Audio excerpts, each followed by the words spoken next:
जय श्री राम। 6, 8 और 12 भाव के स्वामी यदि ये कुंडली में वक्री हो जाए, इनमें से कोई भी, तो जिंदगी में किस तरह की परेशानियां ये डालते हैं और किन परिस्थितियों में इनसे घबराने की आवश्यकता नहीं होती। आज इसी महत्वपूर्ण और इंटरेस्टिंग विषय को लेंगे। कारण ये है कि बहुत सारे लोगों ने कमेंट सेक्शन में मुझसे पूछा था कि सर, अगर छठे भाव का स्वामी वक्री हो तो क्या होगा, अष्टम भाव का स्वामी वक्री हो तो क्या होगा। तो आज समझेंगे इसको कि अगर वो वक्री हो जाते हैं तो क्या हमें घबराने की जरूरत है। तो और विलंब नहीं करते हैं, आइए आरंभ करते हैं आज की यात्रा।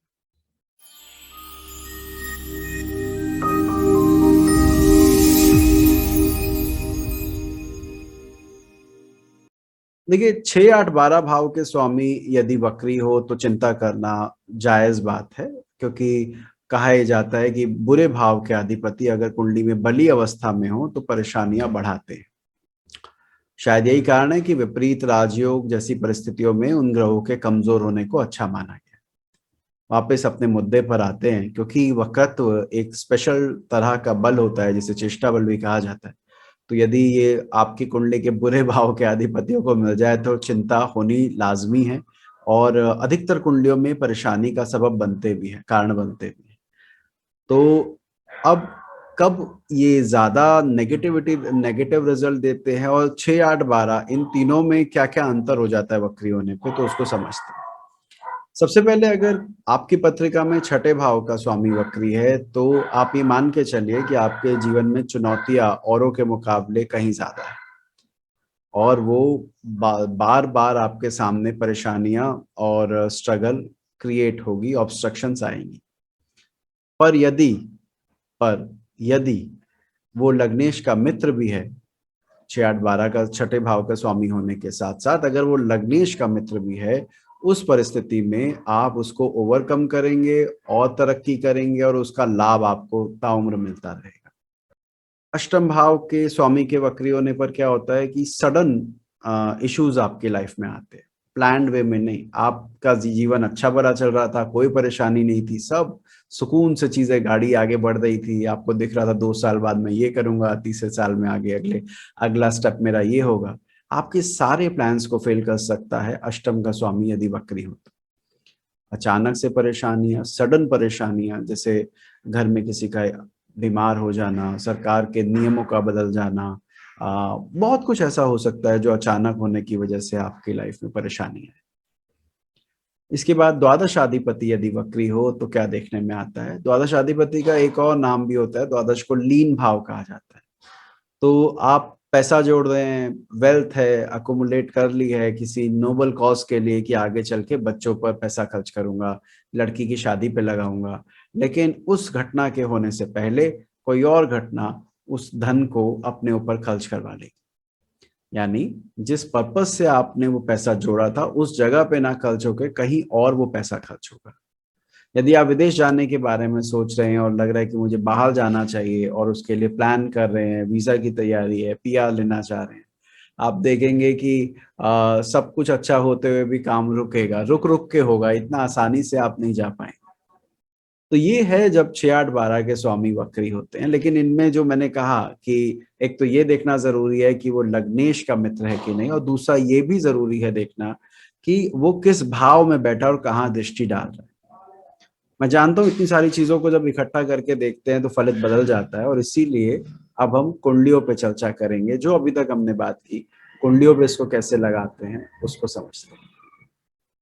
ये पहली कुंडली है सिंह लगन की, 3 जनवरी 1975 की कुंडली है। रात को 9:20 का जन्म है और बीजिंग चाइना में ये पैदा हुए हैं। भारतीय मूल के ही थे और पत्रिका लेकर आए। इस कुंडली में अगर आप पहली नजर में देखते हैं तो ये दिखता है कि लगन का स्वामी त्रिकोण भाव में एक शुभ ग्रह के साथ विराजित है। मैं जिन लोगों को पत्रिका पढ़ने में थोड़ी परेशानी होती है उनके लिए मैं एक बार जल्दी से बता देता हूँ कि कौन सा ग्रह कहाँ बैठा है। सिंह लगन है, दूसरे भाव में चंद्रमा है, चौथे भाव में राहु मंगल है वृश्चिक राशि का, पंचम में सूर्य बुध है, छठे में शुक्र है, सप्तम में गुरु है, केतु दशम भाव में, स्वाभाविक सी बात है, और शनि वक्री होकर 11वें घर में। अब इस पत्रिका में अगर हम पहली नजर में देखें तो ये नजर आता है लग्नाधिपति त्रिकोण भाव में बैठा है, अग्नि तत्व ग्रह अग्नि तत्व राशि में एक शुभ ग्रह के साथ विराजित है। कुंडली में मंगल जो कि भाग्याधिपति होता है राहु के साथ है, पर अपनी राशि का है, केंद्र में विराजित है। बृहस्पति जो पंचमेश बनता है वो भी केंद्र में विराजित है, लगन पर दृष्टि डाल रहा है। यहां पर शनि वक्री हो गए। शनि कौन? छठे भाव के स्वामी, सप्तम भाव के अधिपति। शनि और सूर्य में किस तरह का संबंध है हम सब जानते हैं, और इस संबंध को बहुत अच्छा नहीं माना जाता। उस आधार पर शनि का वक्री होना और उसके बाद लगन और लग्नेश दोनों को देखना परेशानी का द्योतक है। अब यहाँ पर क्या परेशानी हो सकती है? यद्यपि जातक अपने धनेश के साथ बैठा है, समझिएगा इस बात को, इस कुंडली में धनाधिपति और लग्नाधिपति दोनों साथ में है और उस पर वक्री शनि की दृष्टि है। इसका अर्थ यह है कि आपकी आर्थिक स्थिति और इनकम के स्तोत्र पर इस शनि का प्रभाव पड़ेगा। वैसे भी इस कुंडली में 11वें भाव में शनि बैठा है जो कि आय के स्तोत्र को दिखाता है और धन भाव के अधिपति, लाभ भाव के अधिपति को भी देख रहा है अलोंग विद लग्न लॉर्ड, तो यहाँ पर स्थिति गंभीर बनाता है। ये जातक कर्जे में डूबे हुए थे जब ये हमारे पास आए, पता करने आए थे कि आगे का क्या फ्यूचर दिखता है। और दो कुंडली में बाकी चीजें काफी अच्छी थी, पर शनि ने अपना रोल प्ले किया और इस जातक को जीवन के एक बड़े भाग तक पैसे की तंगी से, इसको कहें कि उसने उसमें व्यतीत की। जबकि लग्नेश धनेश की युति है, लग्नेश लाभेश की युति है, परंतु ये स्थिति इनको देखने को मिली। अब एक और कुंडली लेते हैं। यहां पर भी छठे भाव का स्वामी जो बनता है वो वक्री है। मैं कुंडली की डिटेल बोल देता हूँ। 23 मार्च 1999 रात को 3:18 मैंगलोर कर्नाटका का जन्म है। मकर लगन है, लगन में केतु, सप्तम में राहु, दशम भाव में तुला राशि का वक्री मंगल, चौथे भाव में शनि और शुक्र, तीसरे भाव में बुध वक्री है, सूर्य उनके साथ है, बृहस्पति भी वहीं पर स्वराशि का विराजित है, चंद्रमा उच्च का पंचम भाव में बैठे। अब इस कुंडली में भी बड़ा एक कहानी जुड़ी है इसके साथ। ये जातक जिनकी ये पुत्री हैं, अब इनके पिता अपनी बेटी की कुंडली लेकर आए। वो उस समय प्रिपरेशन कर रही थी अपने आने वाले एग्जाम्स के लिए, और उन्होंने कुंडली दिखा के पूछा कि सर मैं कहीं पत्रिका दिखा कर आया हूँ। उन्होंने बताया है कि आपकी कन्या का लग्नेश वक्री, लग्नेश नीच का है, क्षमा कीजिएगा, शनि चौथे भाव में मेष का बैठा है, तो लग्नेश नीच का है और कुंडली में छठे भाव का स्वामी भी नीच का है, भाग्याधिपति भी नीच का है, रादर छठे भाव से पहले। तो भाग्याधिपति नीच का है, लग्नाधिपति नीच का है, तो इस कुंडली में ज्यादा जान नहीं। और यही स्थिति लगभग चंद्र कुंडली से भी बनती है। चंद्र कुंडली से भी पंचमेश नीच का है और भाग्येश नीच का है। तो उन्होंने कहा उम्मीद छोड़ दो, ये लड़की कुछ कर नहीं पाए। तो जब पत्रिका लेकर आए तो यहाँ पर भी छठे का स्वामी वक्री है। अभी हमने कहा कि छठे का स्वामी वक्री हो तो लाइफ में चुनौतियां होती है, परेशानियों का सामना करना पड़ता है, वो इस कुंडली में दिखता भी है। पर यहाँ पर छठे का अधिपति लग्नेश का मित्र है और वो नीच होकर वक्री हुआ है, वो गुरु के घर में जाकर वक्री हुआ है, गुरु के साथ बैठकर वक्री हुआ है यहाँ पर। और जैसे मैंने कहा वो लग्नेश का मित्र है और वक्री है और वो नीच का होकर वक्री हुआ है। इन सभी कारणों से इनको ये बताया गया कि आपकी कन्या हो सकता है पहले अटेम्प्ट में क्लियर ना कर पाए, लेकिन सेकंड अटेम्प्ट तक आते आते ये बच्ची अच्छा परफॉर्म करेगी। स्ट्रगल ज्यादा है but eventually she will attain the position which she deserve. और परमात्मा के कृपा से वही हुआ भी। जातिका ने अपनी पोजीशन अटेन करी, इंजीनियरिंग के लिए गई और वहां अच्छा कर रही है। तो ये कहना कि छठे भाव का स्वामी अगर नीच का हो जाएगा तो हमेशा परेशानी देगा, ऐसा नहीं है। एक बात और भी ध्यान रखिएगा, जब कभी भी 6, 8, 12 के स्वामियों की बात करते हैं, उनके उच्च नीच और उनके बलाबल की बात करते हैं, तो लग्नेश से भी कंपेयर करके जरूर देखना चाहिए। आगे बढ़ते हैं। एक और कुंडली है। ये कुंडली है 11 दिसंबर 1931 की, 5:13 भोपाल मध्य प्रदेश का इनका जन्म है। वृषभ लगन की कुंडली है। तीसरे भाव में उच्च का बृहस्पति वक्री बैठा है, पंचम में केतु विराजित है, सप्तम में सूर्य है, बाकी 5 ग्रहों की युति, मंगल, बुध, शुक्र, चंद्र, शनि की युति अष्टम भाव में है, राहु 11वें घर में। अब पहले तो ये 4-5 प्लैनेट की युति होना, और वो भी मोक्ष त्रिकोण में होना, कहीं ना कहीं निर्वाण और कहीं ना कहीं स्पिरिचुअलिटी की तरफ लेके जाता है। जो ये जातक गए, ये बहुत ही प्रसिद्ध स्पिरिचुअल गुरु का चार्ट है, जिनके क्रांतिकारी विचारों ने संपूर्ण विश्व को कुछ समय के लिए हिला दिया था। तो कहने का मतलब ये है कि उस तरफ, अध्यात्म की तरफ और बाकी चीजों की तरफ रुझान इनका कुंडली में भी नजर आता है।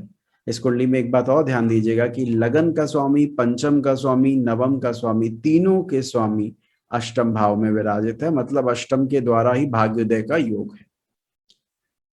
इसको समझना, इस पॉइंट को। वैसे तो हम वक्रत्व के बारे में बात कर रहे हैं, लेकिन ये एक इंपॉर्टेंट पॉइंट है। कई बार कहते हैं कि सर अगर अच्छे राजयोग वाले ग्रह अष्टम में चले जाएं तो क्या होगा? तो वही होगा जो अभी मैं बता रहा हूँ कि अष्टम के द्वारा ही आपकी उन्नति होनी है। अष्टम के गुण धर्मों को अपने जीवन में लाइए तो देखेंगे कि वो चीजें और बेहतर हो जाएगी। यहाँ पर इनके साथ यही रहा, पर यहाँ परेशानी की वजह बनी अष्टमेश का वक्री होना, वो भी उच्च होकर। इससे पहले छठे का स्वामी वक्री था, नीच होकर। वो छठे का स्वामी जो लगन के स्वामी का मित्र था। यहाँ पे गुरु है उच्च का वक्री, जो कि लग्नेश शुक्र से उसके कैसे संबंध है आप जानते ही हैं। अब इस परिस्थिति में हुआ क्या, जैसा कि सब जानते हैं, अगर आप समझ गए होंगे किनका चार्ट है ये, फिर भी जब भारत में इनकी चीजें विस्तार हो गई थी, लग रहा था कि इनका साम्राज्य बढ़ता जा रहा है, इनके फॉलोअर बहुत अच्छे बढ़ रहे थे, तब अचानक से परिस्थितियां ऐसी हुई कि इन्हें भारत छोड़ने पर विवश होना पड़ा। उसके बाद इन्होंने अमेरिका गए, अमेरिका में अपना पूरा सेटअप लगाया, विश्व भर के लोग वहां आ रहे थे। स्थिति ये हो गई थी कि वहां की सरकार को एक बार को चिंता हो गई थी कि भैया एक पैरेलल गवर्नमेंट ना चला ले ये व्यक्ति, और वहां पर भी वही सब हुआ। फिर दोबारा बैक टू स्क्वायर वन। कहने का अर्थ ये है कि इतनी अच्छी परिस्थितियों के बावजूद गुरु के वक्रत्व ने, अष्टमेश के वक्रत्व ने, क्षमा कीजिएगा, इस तरह की परेशानी इनके जीवन में या इनके जो आप कह सकते हैं स्पिरिचुअल आध्यात्मिक जीवन में उसने व्यवधान उत्पन्न किया। तो इसका मतलब क्या है? 6-8-12 के स्वामी को देखते समय उच्च नीच का भी विचार करना है, वक्रत्व का तो करना ही है क्योंकि वक्रत्व हम बात कर रहे हैं, और लग्नेश का मित्र है कि नहीं इसको जरूर देखना है। ये एक और कुंडली है, इस कुंडली में भी शनि वक्री है, सिंह लगन की पत्रिका है। 3 फरवरी 1976 की कुंडली है। 19:45 यानी रात के 7:45, ऊना हिमाचल प्रदेश। कुंडली में ध्यान देंगे, सिंह लगन, तीसरे भाव में राहु, पंचम में शुक्र बुध, छठे में सूर्य, सप्तम में चंद्रमा, अष्टम में बृहस्पति, नवम में केतु और दशम में दिग्बली मंगल मौजूद है। 12वें भाव में कर्क राशि का शनि वक्री। अगेन इस कुंडली में भी लग्नाधिपति का मित्र ना होकर षष्ठाधिपति वक्री है। शनि छठे का स्वामी होकर वक्री है, द्वादश भाव में विराजित है, और लग्नेश का शत्रु होकर लग्नेश को देख रहा है। जब ये पत्रिका पढ़ाते वक्त एक विद्यार्थी लेकर आए और बोले सर आपने कहा था कि शनि वक्री होगा, सिंह लगन की पत्रिका होगी तो वहां दिक्कतें ज्यादा होंगी। तो उनका ये सवाल था कि इनका कहाँ परेशानी हो सकती है, क्या धन पर होगी या कहाँ होगी? अब आप जरा समझिएगा, धन भाव उन्होंने इसलिए बोला क्योंकि ये शनि वक्री होकर धन भाव को देख रहा है। अब अच्छा, यहाँ एक और इम्पोर्टेंट बात है। कुछ लोग क्या कहते हैं, वक्री ग्रह की उल्टी दृष्टि होती है। मैंने सुना है कई विद्वानों को, अगर वो विद्वान है तो, लेकिन जहां तक मैंने पढ़ा है और जहां तक हम षडबल पढ़ाते सिखाते हैं, कोई भी पराशरी को फॉलो करता हो और अगर उसे षडबल का ज्ञान होगा तो वो ये बात नहीं कहेगा कि वक्री ग्रह की दृष्टियां बदल जाती है। क्योंकि जब आप षडबल निकालते हैं सारी कैलकुलेशन में वही कैलकुलेशन रहती है, कोई बदलाव नहीं आता। वक्रत्व के कारण केवल एक उसको चेष्टा बल अधिक मिल जाता है, पर दृष्टियां उलटने की बात मैंने ना कभी समझी है और ना मुझे समझ आती है। तो खैर वापस विषय पर आते, तो शनि यहाँ पर दूसरे भाव को देख रहा है। कुछ चीजें हैं जिसको समझना चाहिए। पहले तो ये कि देखिए 2, 6, 10 के स्वामी आपस में, इनको इसको अर्थ त्रिकोण कहा जाता है। तो अगर छठे भाव का स्वामी दूसरे भाव के स्वामी को देख रहा है या दूसरे भाव को देख रहा है, क्षमा कीजिएगा, तो दूसरे भाव की वो कमी करेगा, आर्थिक रूप से कमी कम करेगा, आर्थिक रूप से कमी इसलिए करेगा, कम करेगा क्योंकि 2 6 10 को फाइनेंस का त्रिकोण माना जाता है। तो फाइनेंस के एक त्रिकोण का स्वामी अगर दूसरे त्रिकोण भाव को देख रहा है तो उसमें कोई मेजर परेशानी नहीं है। तो परेशानी कहाँ पर है? परेशानी आ सकती है संबंधों में, परेशानी आ सकती है व्यक्तिगत संबंधों में, परिवार में, वाणी में, वहां पे परेशानी जरूर देखने को मिल सकती है। अब यहाँ पर खास बात यह है कि धन भाव का स्वामी स्वयं भी वक्री है और वो त्रिकोण में है, वो शुक्र के साथ है। तो अगर धनाधिपति स्वयं भी वक्री है तो वो जो फाइनेंस में दिक्कतें हैं उसकी संभावनाओं को कम कर देता है। प्लस गुरु जो धन का कारक माना जाता है, शुक्र जो लक्ष्मी का कारक माना जाता है, उन दोनों के प्रभाव में गुरु की राशि में शुक्र के साथ बैठा है। तो यहाँ पर भी धन की दिक्कत नहीं दिखती है, केवल पारिवारिक रिश्तों में मनमुटाव, तनाव के योग यहाँ नजर आते हैं। इसके बाद आगे बढ़ते हैं। अब वो क्यों आते हैं नजर? क्योंकि धनाधिपति अग्नि तत्व राशि में, अग्नि तत्व ग्रह मंगल के द्वारा दृष्ट है। तो कहीं ना कहीं हीट, फ्रिक्शन, कॉन्फ्लिक्ट के चांसेस यहाँ पे ज्यादा है। आगे बढ़ते हैं। क्या छठे की हानि होगी? छठे भाव का स्वामी स्वयं अपने भाव को देख रहा है तो वहां पे परेशानी देता नहीं है। तो यहाँ पर क्या है कि चुनौतियां तो रही, पर उसको इन्होंने बेहतर तरीके से झेला भी और आगे भी बढ़े। यहाँ पर फाइनेंशियली कोई परेशानी नहीं आई, शनि के वक्री होने के बावजूद चुनौतियां थी, पर जातक ने उन चुनौतियों का अच्छे से सामना किया। आगे बढ़ते हैं। ये कुंडली है तुला लगन की, इसमें 12वें भाव का स्वामी वक्री है। ये 10 सितंबर 1976 की कुंडली है। 10:15 सुबह, कपूरथला, पंजाब, इंडिया। तुला लगन का चार्ट है। राहु लगन में है, चंद्रमा मीन राशि का छठे भाव में, केतु सप्तम में, बृहस्पति 8वें घर में, शनि दशम भाव में, सूर्य स्वराशि का बैठा है और द्वादश भाव में एक नीच ग्रह, एक उच्च ग्रह के साथ और मंगल के साथ विराजित है। यानी शुक्र, बुध और मंगल की युति है। यहाँ पर द्वादश आधिपति वक्री है। यहाँ पर लग्न अधिपति द्वादश में नीच हुआ है और उसका नीच भंग कर रहा है वक्री शुक्र और वक्री बुध। मैं दोबारा बोलूंगा, यहाँ पे लग्न अधिपति शुक्र द्वादश भाव में गए और नीच हो गए और वहां पर एक उच्च का ग्रह उस नीच शुक्र का नीच भंग कर रहा है। क्या यहाँ पे इस द्वादश के स्वामी का वक्री होना हमें बुरा लेना चाहिए?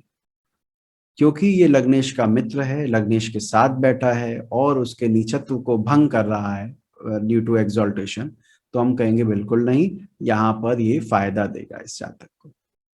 ये जातक कनाडा सेटल होने के लिए आए थे, पीआर की तैयारी कर रहे थे, परेशानियां आई, बहुत बार एग्जाम रुक रहे थे, आइलेट्स का एग्जाम होता है आप लोगों को पता होगा, तो उनमें परेशानी आ रही थी, काम नहीं बन रहा था, लेकिन इवेंचुअली थोड़े स्ट्रगल के बाद ये वहां गए और वहां केवल गए नहीं, वहां पे बहुत अच्छी तरह से सेटल भी हुए हैं, बात भी करते हैं, तो अभी पता है कि वहां पे वो खुश है।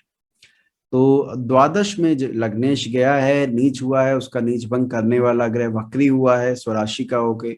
यहाँ पर आप ये भी कह सकते थे कि बुध वक्री उच्च का होकर है, तो ये कुछ चिंता की बात हो सकती थी, परंतु क्योंकि वो लग्नेश का मित्र है, ज्यादा ध्यान इस पे दीजिएगा, और लग्नेश के नीच भंग में उसका रोल है, तो इसको हम बेहतर देखेंगे। आगे बढ़ते हैं, एक कुंडली और लेते हैं, बड़ी इंटरेस्टिंग चार्ट था वो। हाँ, ये वाला। ये कुंडली थी श्रीलंका, कोलंबो से आई थी। 25 मार्च 1981, 4:48 का समय था। सिंह लगन की कुंडली। दूसरे भाव में गुरु शनि, चौथे भाव में नीच का चंद्रमा, छठे में केतु, सप्तम में बुध, अष्टम में सूर्य, मंगल, शुक्र और द्वादश भाव में राहु। अब इस पत्रिका में छठे भाव का स्वामी शनि वक्री है, जैसा कि अभी पहले 2 कुंडलियों में भी था जो सिंह लगन की कुंडली हमने डिस्कस करी। Along with it 8th Lord भी वक्री है, अष्टमाधिपति गुरु बनता है और दोनों साथ बैठे। इस बारे में कई बार विद्यार्थियों से बात होती है कि सिंह लगन में गुरु को कैसे लेना चाहिए, तो उत्तर यही दिया जाता है कि अगर वो शनि से युति कर रहा है तो उसका सहधर्म अष्टमेश की तरह हो जाएगा, और अगर वो मंगल से युति कर रहा है तो पंचमेश की तरह एक्ट करेगा। यहाँ पर हम ये कहेंगे कि अष्टमेश और षष्टेश की युति दोनों धन भाव में, दोनों लग्नेश को देख रहे हैं और लग्नेश बेचारा जलीय राशि में उच्च ग्रह के शुक्र के साथ बैठा है। यहाँ एक और इंटरेस्टिंग बात सुनिएगा। और बड़ा आपको भी जान के शायद ताज्जुब हो, सूर्य ऐसा ग्रह है, इकलौता मैं कहूंगा ऐसा ग्रह है जो उच्च ग्रह के साथ बैठकर उसके जो फल हैं या जो उसका जो रिजल्ट है वो ज्यादा अच्छा नहीं होता बल्कि बुरा हो जाता है। बाकी ग्रह अगर उच्च ग्रह के साथ बैठते हैं तो उनके फल में वृद्धि होती है। इस पर एक श्लोक है, अगर भगवान ने चाहा और मुझे याद रहा तो अगली बार कभी दिखाऊंगा आपको। तो सूर्य क्योंकि स्वयं राजा है, और अगर आप उसके साथ किसी उच्च के ग्रह को बिठा रहे हैं जिसकी परिस्थितियां और बेहतर है और बल्कि सूर्य से ज्यादा अच्छी हैं, तो स्वाभाविक सी बात है कि यहाँ पर परेशानी होनी चाहिए। तो उच्च के शुक्र के साथ विराजित था। तो पहली नजर में तो ये लगा कि ये तो बहुत भयानक चार्ट है। षष्ठेश अष्टमेश का वक्री होना, उसके बाद लग्नेश को देखना, लग्नेश का अग्नि तत्व ग्रह होके जलीय तत्व राशि में किसी और उच्च के ग्रह के साथ जाके बैठना, वहां मंगल भी है जो भाग्याधिपति है, एक वो प्लस फैक्टर है। अदरवाइज कुंडली में नेगेटिविटी ज्यादा नजर आ रही थी। जब जातक आए तो उनके साथ कुछ घटनाएं क्रम भी ऐसा ही रहा था जिसमें उन्होंने परेशानियां बहुत देखी थी।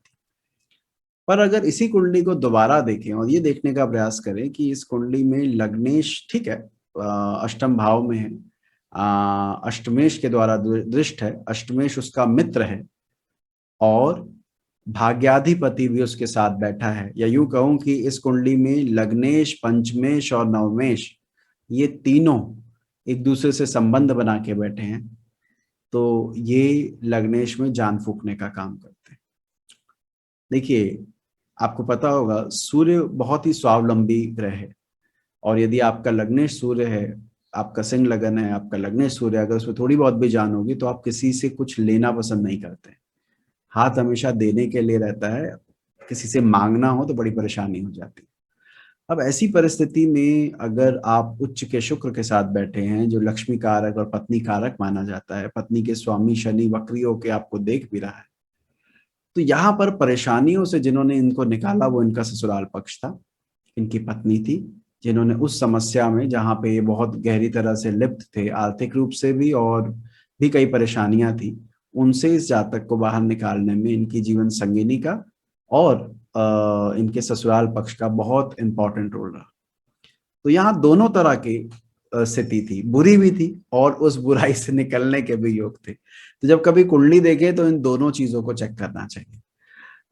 ये कुंडली है, ये मैं आपके लिए छोड़े जा रहा हूँ, इसको देखिएगा। इसमें भी शनि मंगल वक्री हैं। कुंडली का टाइम है 29 मई 1984, 10:25 दिल्ली का जन्म है। ये जातिका है, फीमेल है। इनके चार्ट को देखिएगा और बताने की कोशिश कीजिएगा कि आपको क्या लगता है, क्या रहा होगा, इसमें क्या पॉजिटिव चीज है, क्या नेगेटिव चीज है। और कोशिश कीजिएगा या तो व्हाट्सएप पर हमें भेज दीजिएगा 9821820026 पर, या यही कमेंट सेक्शन में लिख दीजिएगा। अगली बार जो इससे संबंधित वीडियो आएगा तो प्रयास रहेगा कि आपके अगर उत्तर अच्छे लगे तो उनको वहां लिया जाए। ऐसे ही कुछ और कुंडलियां अभी बाकी हैं वक्री ग्रह पे, जहाँ पे वक्रत्व ने बहुत कुंडली के अच्छे फलों को बुरे में और बुरे फल को अच्छे में परिवर्तित किया है। आशा करता हूँ ये वीडियो आपको अच्छा लगा हो, कुछ नया सीखने को मिला हो आपको। यदि मिला हो तो लाइक करना मत भूलिएगा, आपके लाइक हमें प्रोत्साहित करते हैं अच्छा काम करने को। यदि आप इस चैनल पर नए हैं और ज्योतिष संबंधित ऐसी और जानकारी चाहते हैं तो इस चैनल को सब्सक्राइब कर सकते हैं, बेल नोटिफिकेशन दबा सकते हैं। मिलते हैं अगली बार वक्री ग्रह वाले विषय के साथ ही, और आशा करता हूँ इस बार आपकी ये शिकायत दूर हो जाएगी कि आप बीच में विषय छोड़ देते हो। पहले कमेंट सेक्शन में बहुत आता था कि अरे सर आपने ये चालू किया लेकिन ये कंप्लीट करने से पहले आप कहीं और शिफ्ट हो गए। इस बार मैं बड़ी मुश्किल से रुका हूँ कि वक्री पर ही अभी रहना है और आपको वक्री के बारे में बताना है। तो जरूर बताइएगा कमेंट सेक्शन में। अपना ध्यान रखिएगा, मिलते हैं अगली बार। जय श्री राम। क्या पूर्णिमा के दिन पैदा होने के भी कुछ दोष हैं जो कुंडली को खराब करते हैं? यदि इस बारे में जानकारी चाहते हैं तो ऊपर दिए गए इस वीडियो पे क्लिक करें। हमारी लेटेस्ट वीडियो के लिए आप नीचे क्लिक कर सकते हैं।